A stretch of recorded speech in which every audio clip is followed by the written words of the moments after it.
Hi, my name is Jonathan, and welcome to the Haystack. The other day, I got a message from Hidden Treasures mentioning it'd be good for me to study the book of Jasher, looking at the life of Joseph. I had previously done only about part of that, all the way up to about Jacob's death. And today I finished it, and I saw some amazing insights that I that connect with something I'm going to go over. I went over in a longer video, which I haven't published yet, but I think I just might consolidate it into this and review it in here because there's a lot more fascinating things. The book of Jasher does tell the story of Joseph. It's considered apocryphal. It's gone through many hands and translations, but it's all based off of um, older texts.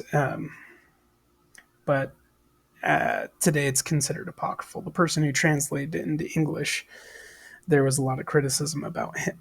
However, there are very fascinating things found in there with the story of Joseph. And with the story of Joseph, we see um, him get sold into Egypt, all of that, right? The part that started to fascinate me was not so much the selling into Egypt, but it came down to his time serving with Potiphar and Potiphar's wife. I don't recall Potiphar's wife's name. Look it up real quick.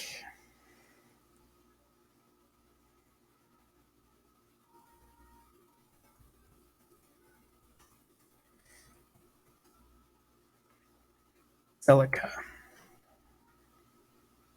Okay. Zelica. All right, that's going to make it a lot easier. All right, so Zelica in this apocryphal text, which remember what Joseph Smith had stated about apocryphal texts, that there may be some truth and things in that, but it's to be discerned with a spirit of prophecy. Not that you have to be a prophet to understand that. And hold on a second, I help my son real quick. There you go. Um, but I feel like there's some very valuable things in there. With Zelica, what we see is that she's actually feeling tempted by Joseph's beauty and his strength and his duty boundness, everything that's amazing about him. Which you know, people in uniform. There was a survey done of people in uniform. And they said missionaries were the considered the most attractive people in uniform, and then you have UPS drivers as the next ones. But that was a long time ago. I'm not sure if that still stands. Um, but there is a mentality about righteousness that just attracts people. Abraham, when he had those angels with him, and the people were seeking after the angels in Sodom and Gomorrah. And anyways, going back to Zelica, she's actually lovesick. She's so tempted by Joseph. She can have anything she wants except for Joseph. Joseph can have anything in Potiphar's home except for Zelica, Potiphar's wife. And so she feels very tempted by Joseph. And having worked in with felon sex offenders and gone through that training and everything, what I have always understood is when it comes to somebody wanting something from somebody without their approval, it tends to be about power. It tends to be about possession, power, all of that. And you see that really well with Zelica in the book of Jasher, which I don't recall ever seeing in the book of Genesis. Zelica has her friends over, these these women over. And the writer or the text states that these women are all concerned about Zelika and seeing that she's left sick and not feeling well.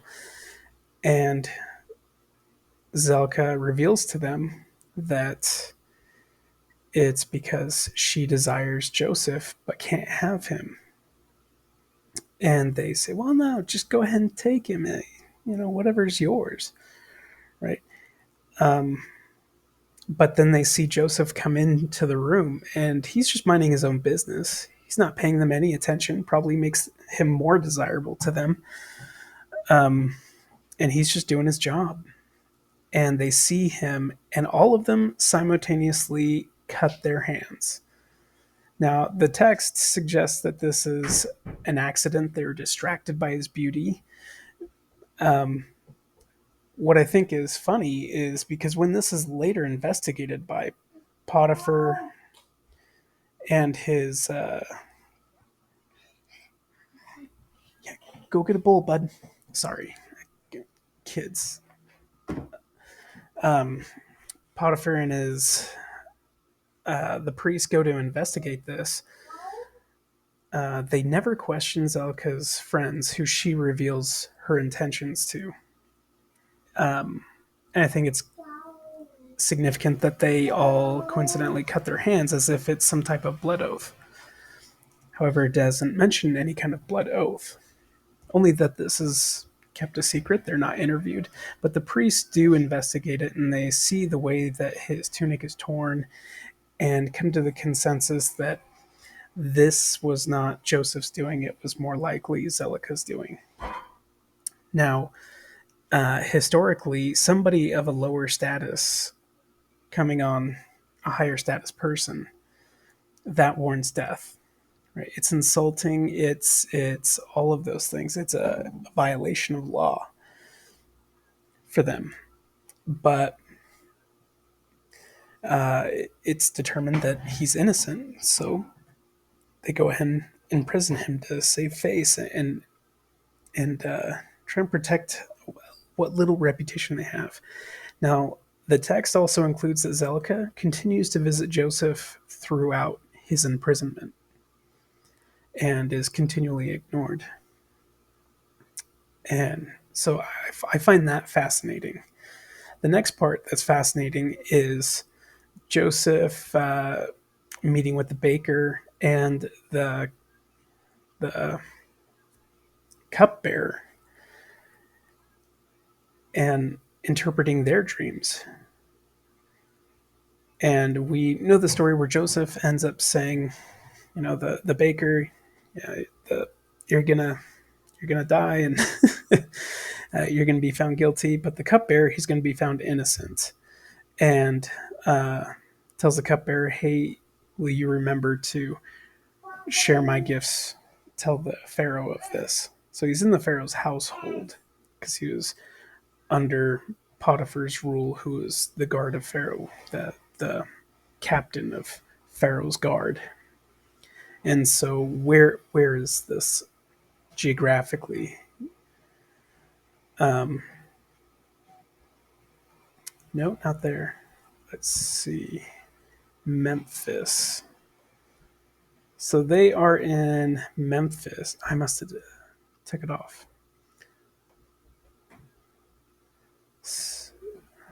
I'll just put it right here so it's more accurate.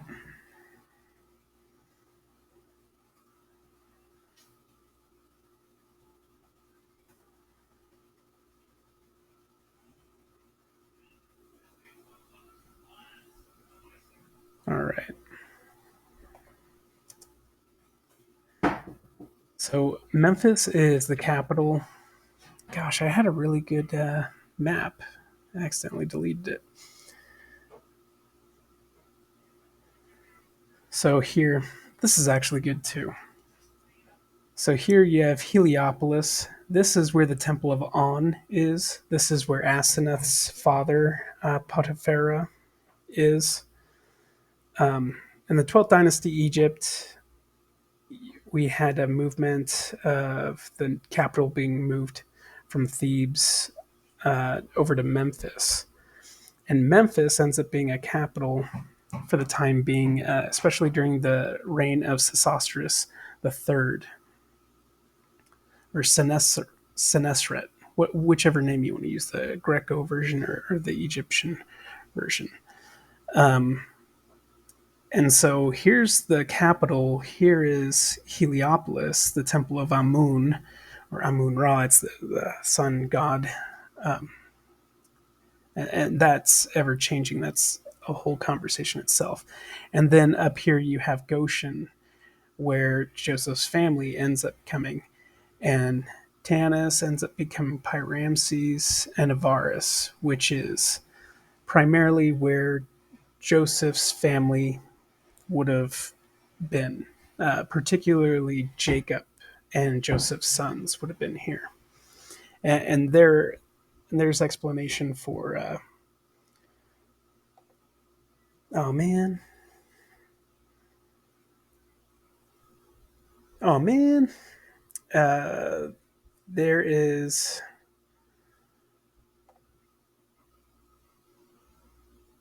Explanation for who would have been there at that time. So that there's a pyramidal structure that is like a small tomb that has a slightly larger version of a Semitic or Asiatic person with a throw stick.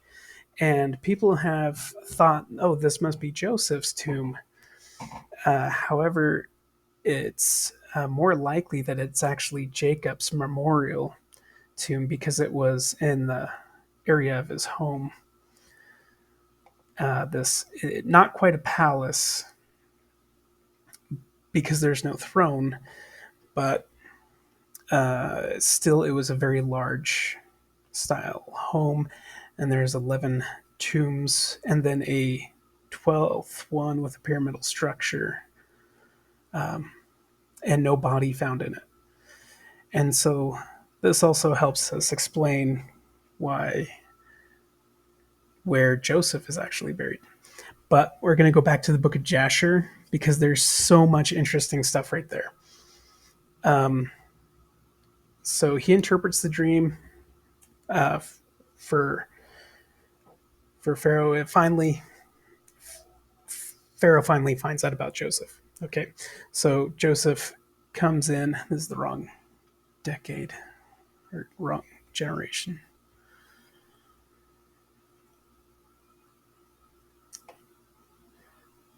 And what ends up happening is he's given control of all these lands, right? In the book of Jasher, we actually get an insight a little bit more to this. It actually states that that let's see, where's my timeline? It states that Joseph is actually serving under Sesostris II, or Senusret II, which he was.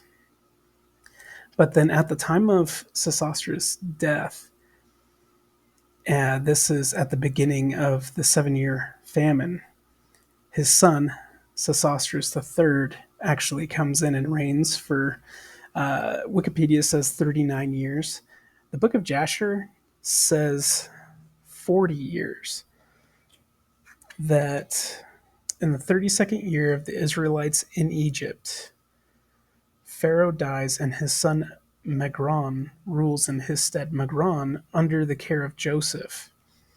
Egyptians love Joseph. Magron is 41 years old at the time he starts to rule for his 40 years.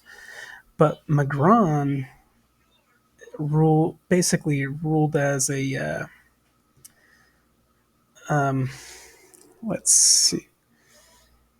He just basically did whatever his father told him to do.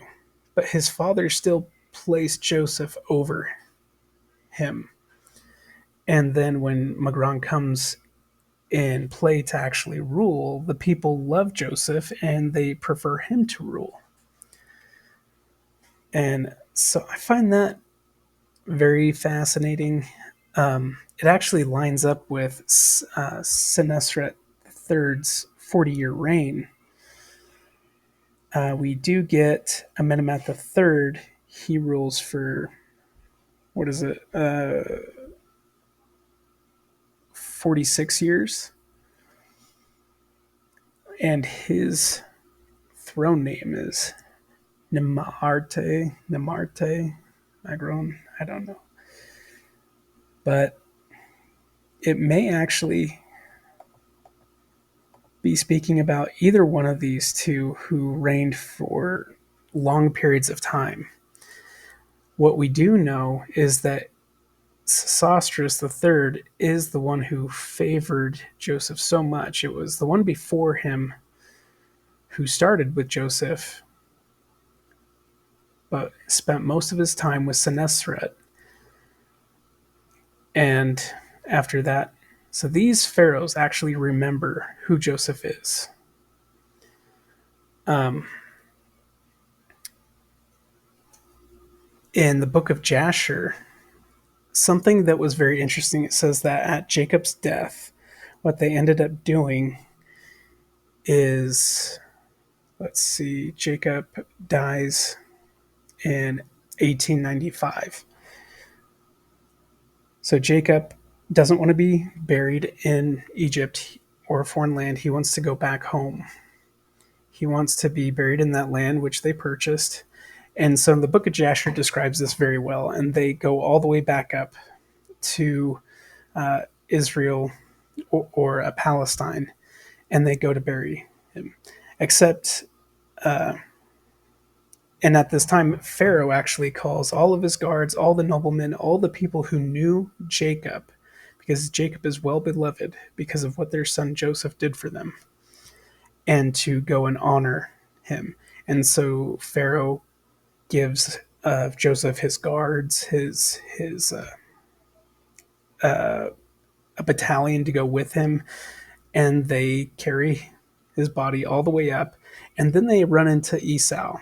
Now, everybody, even in Palestine, was invited to this funeral, and Esau's like, "No, this is mine from my father Isaac."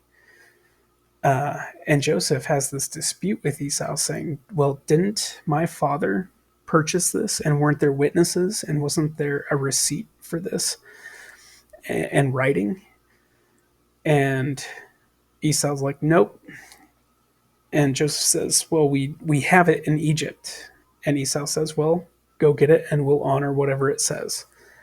And so Naphtali is sent to go and retrieve all documentation of purchase of lands, tombs, and all the rights and the seals of the signatures, bring the things which are sealed and unsealed, and bring it all as legal proof of ownership, that this land was purchased.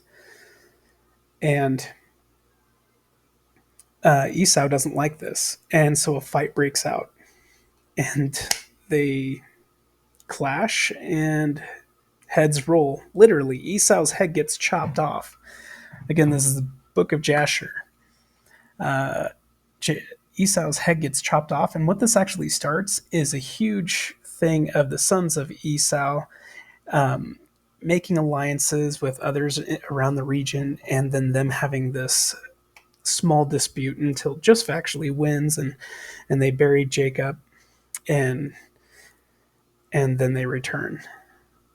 But is there any kind of record of this? I actually came across this the other day, and then I saw something that actually verified this as well. So this is from bbc.co.uk History, Ancient Egyptians, Human Gallery. This is Voices from Ancient Egypt. This is about a soldier. His name is Sobek. All right. So right away, that sends an alert to me. His name is Sobek. So Ku meaning spirit or life force, or however you want to say it. Spirit of Sobek. This, I believe, is a name that is later attributed to him. It may not be his original name, as what we see usually happens. Um, but let's read what he actually says. This is a stela for his funerary stela. He says, I was born in the year 27 of Amenemhat II, right?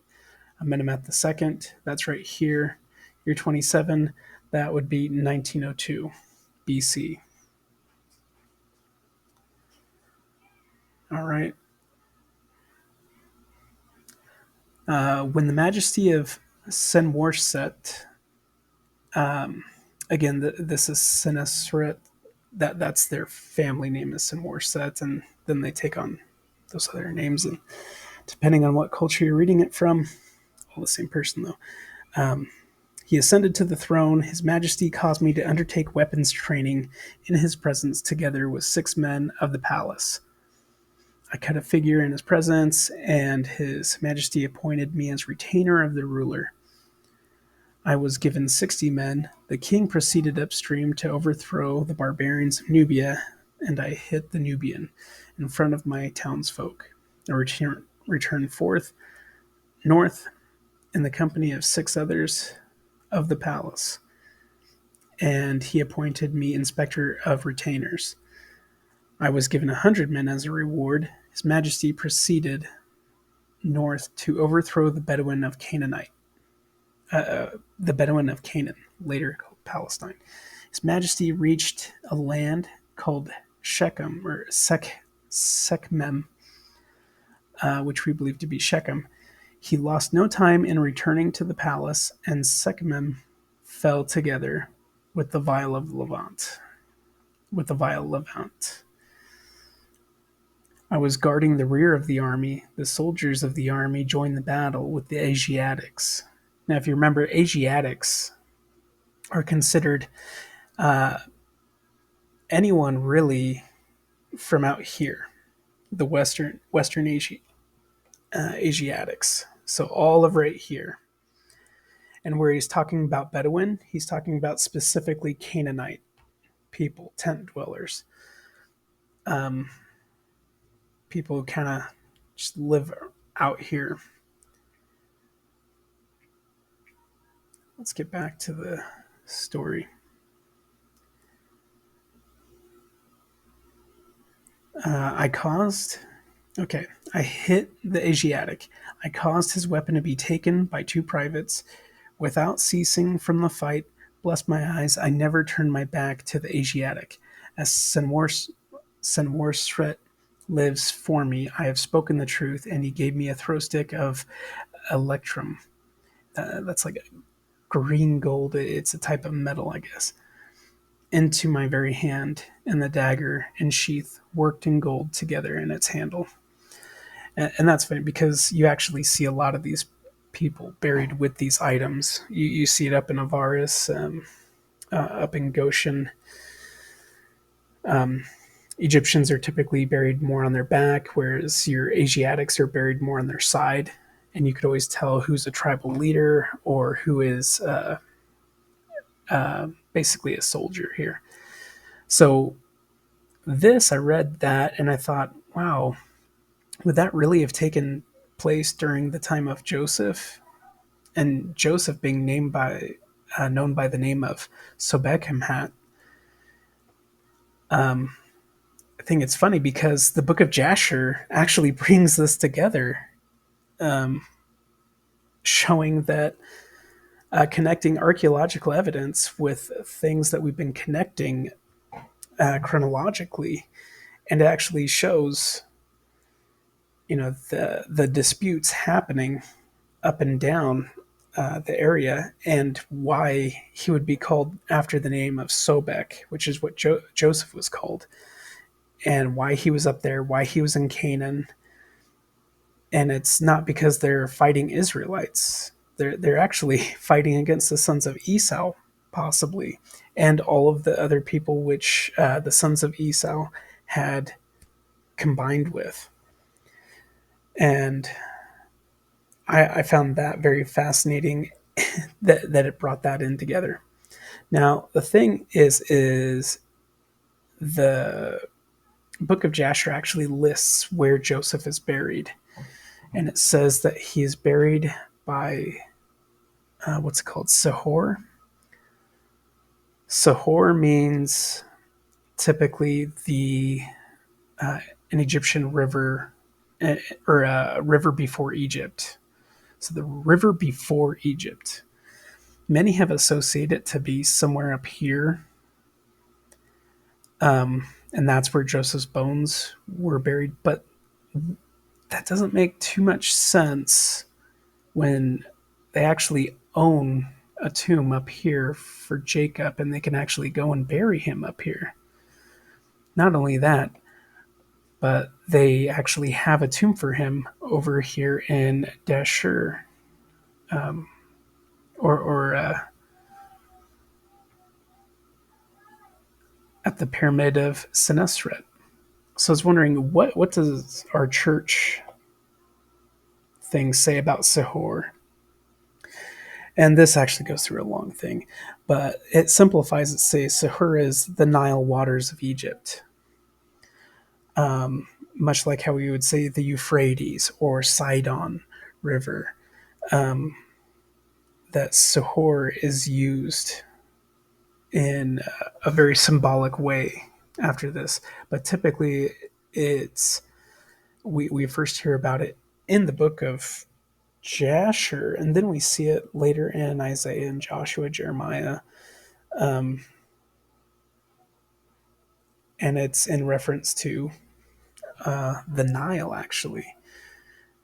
And why do we have it mixed up as why do we say it's the Nile, but Google says it's the waters before Egypt?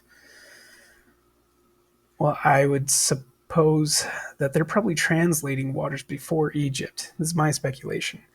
And the Nile River, much like the Euphrates, is a symbol of life and everything coming forth from it. I mean, their eternity, their heaven is the Sea of Reeds, and they see life as coming from the Nile. So let me see how much time.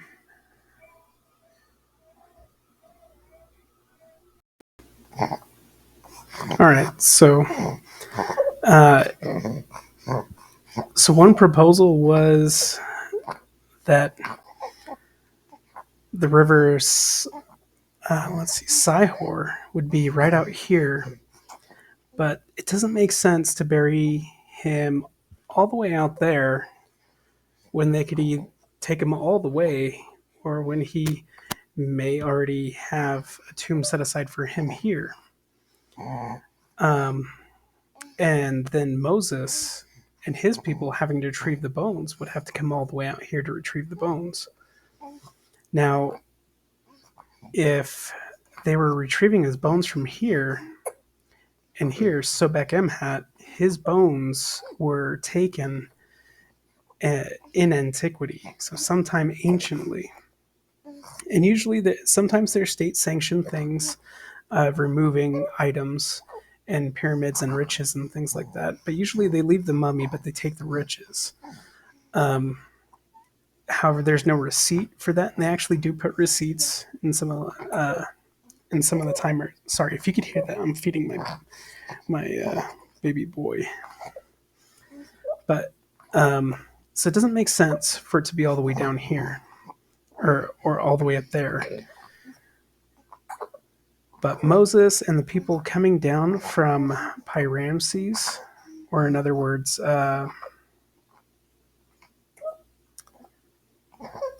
where is my other map?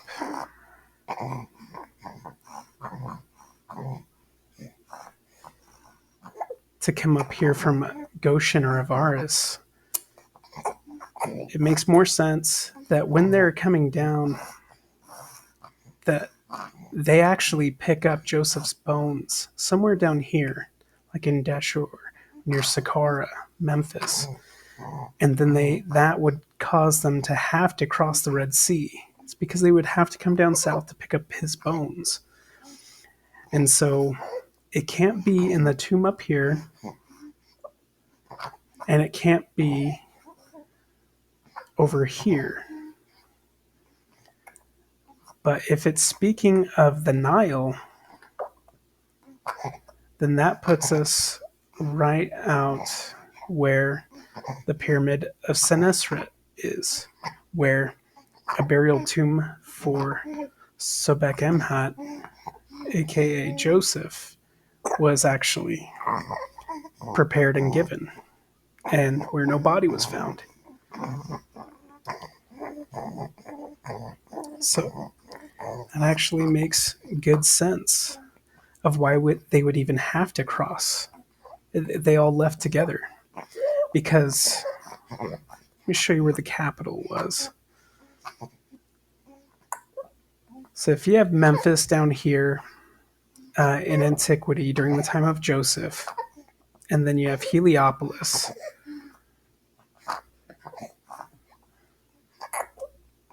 So Memphis and Heliopolis, this is the area Joseph is dealing with. This is the area that they live in. In Moses' time, the new capital has been moved up to Avaris, and at Pi-Ramses. That is the new Egyptian capital. And so if they were fleeing Pharaoh and his armies, why not just come straight across? And then when would they cross the Red Sea? Now, a lot of people say, oh, he crossed the Reed Sea. And from as far as I'm concerned, they would have crossed something around here. And we get Red Sea in the Book of Mormon, we get Red Sea in the scriptures. If they associated some other portion to be called the Red Sea, I wouldn't be surprised. And just a reminder, the Bar Yusuf, this is the Canal of Joseph, built during the time of Senusret III, goes in right here over to Crocodileopolis. And so there's a lot of symbolism here, because in Old Testament we start using the Sihor waters symbolically in terms of judgment. Now, the Sihor waters, the Nile, it's what gives life. That's what I proposed in my previous video, that Joseph is associated with the god Sobek, and that's why he's called Sobekemhat. And the thing is again, if we're questioning why does he have all these different names, well, if he came in with Sesostris II and he was given the name Zathbanathbanea, it'd be he who is revealing truth and he who lives. But then he would take on a completely different name after actually completing some work, and Sesostris III would want him remembered. The book of Jasher also shows that when Jacob dies, that they gather all the people who are up here in Avaris, but they have to call for Joseph out of Egypt. So this was not quite being considered Egypt because it was a settlement given to them a little bit further up north. So why mention having to call Joseph out of Egypt? It's because his settlement and everything is down here. And he had to come up here. And I listed some resources in a previous video that can take you through all the details, all the archaeological evidence. Right here, I'm giving a rough overview of these things. This I'm going to do a overview of the book of Jasher with Joseph. And what we probably understand is that there's probably a lot of apocryphal texts that contain some verifiable things for us. and that the understanding, for instance, we have Potiphar's wife Zelika in the book of Jasher. All those women just cut their hands because they're distracted by Joseph's beauty? Probably not. They probably originally stated that they had made some type of blood oath, but that's me speculating. But it certainly does make sense. And it does make sense that the Sihor River is mentioned in the book of Jasher because it's then talked about in later scripture and compared to things like the Euphrates, and it has to do with judgment of God. So I tried clicking on these things, and then you have to like search for it. But just think of the symbolism here, because you do have Joseph coming in as a savior for Egypt, essentially, and he's named after Sobek, who gives life from the Nile. The Nile is the symbol of life, and he is coming forth from there as a provider. But he's also spontaneous. He's also probably unkept, because at this time, Joseph or Sesostris III, the book of Jasher says that basically Joseph is ruling everything, but under Sesostris's name. And because of this, everything is centralized. All of government gets centralized. All these social programs, all the things that we in America would go, hey, that sounds like communist or socialist type thing. You can see that they're centralizing power, but it was actually serving the purpose of saving people. And it was more that they actually came and they sold their goods. It wasn't taken from them by force from the government. It was sold to the government. And then the government would be able to distribute it out and not charge religious practicing priests or temples or anything like that. But the nomarchs, the governors, and all the other royal families, that's when they started becoming poor and not as wealthy as previous ones. And then we see a decline. Historically, or in the book of Jasher, there's a series of fights, but Joseph subdues the land. He subdues the enemies. And the sons of Esau just go ahead and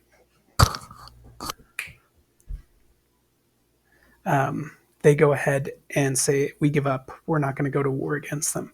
But what it really does is it sets the stage of fighting with them for the Hyksos invasion, which ends up coming. So the Hyksos are an Asiatic group which come and invade all through here. And what you have is the southern areas are kept a little bit more safe, especially down in Thebes and everything. That area stays more neutral. So you have nomarchs out here that were wealthy, just as great as Pharaoh, nearly. But when that invasion comes, the Egyptians are actually targeted. And so what you end up having is, I think it was Tutmos the First or Tutmos, who has to come back and retake this northern part of Egypt. And it was out of fear that the Egyptian or that the Canaanites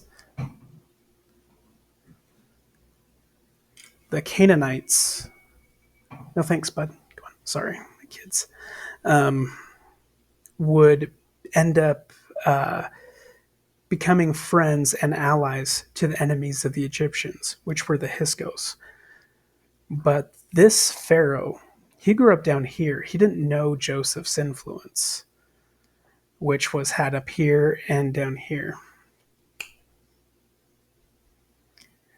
So obviously, this is why you get a pharaoh who doesn't know Joseph, but he does recognize these two different groups and says, okay, well, let's be a little bit hard on the Canaanites, the Israelites, because we don't want them to grow so large as to uh, join with their enemies, the Hyksos.